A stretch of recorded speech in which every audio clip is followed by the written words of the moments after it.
Now that we learned about this head element, we of course don't just want to set our own title and description for the starting page, but also for the other pages.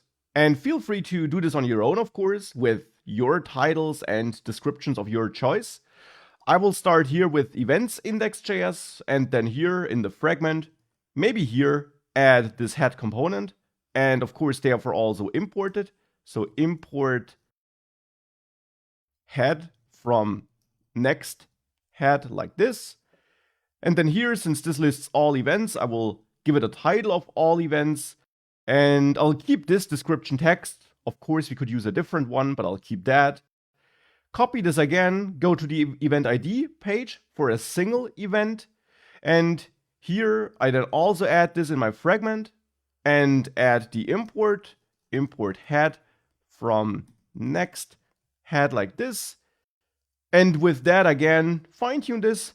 And here, the title should actually be the title of the selected event.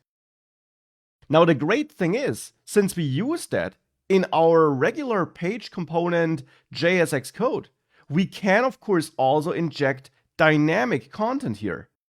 So instead of hard coding the title, we can use event.title here to use the title of the selected event. This is, of course, very important, because this ensures that we don't have to hard code all that head data in advance, but that since we add it to the regular component JSX code, that we can, of course, also use a lot of dynamic values. For the content, so for the description here, we could therefore, for example, also use event.description. So that is very, very useful. And with that, if I go to the slug, here I also want to add this. Add it down there. And therefore also import this from next. So import head from next head like this.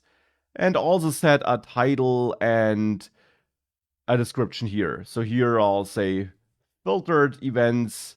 And then here we could, of course, again use a dynamic value for the description and kind of construct a dynamic text where we say all events for, and then I want to use the actual month and year that was selected.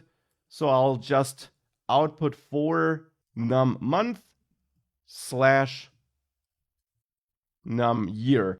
And of course, you can fine-tune this text and format this date however you want. But with that, if we save all those different page files, if I go to all events, for example, and I search for events in May, we see that if I inspect the rendered page, in the head section, we have that title and we have that description with that content that contains the month and year. Now, it's also worth noting that we don't just see this head content in the actual rendered page, which we see here when we inspect it, but also in the response from the server.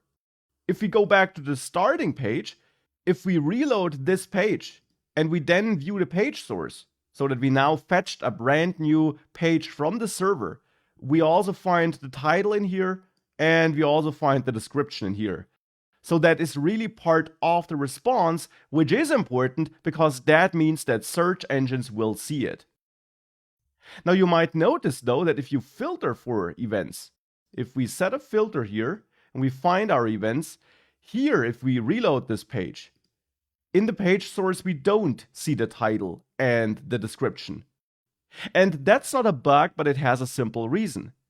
In our slug page here, we do add a head, but we only add it here in the main content, which we return if we make it past all these if checks we have in front of it.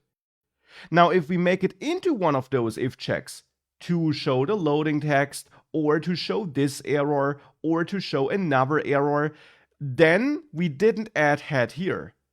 And of course we can add head here, and we probably would want to add head here to set specific different titles for these cases. But you also might want to set up some general head content, which is part of every page. And of course you can do that by including it in every page, but that involves a lot of copy and pasting. And therefore, let's now have a look at the different ways and tools Next.js gives us for reusing logic or reusing configuration like certain head elements across all pages without having to copy them around.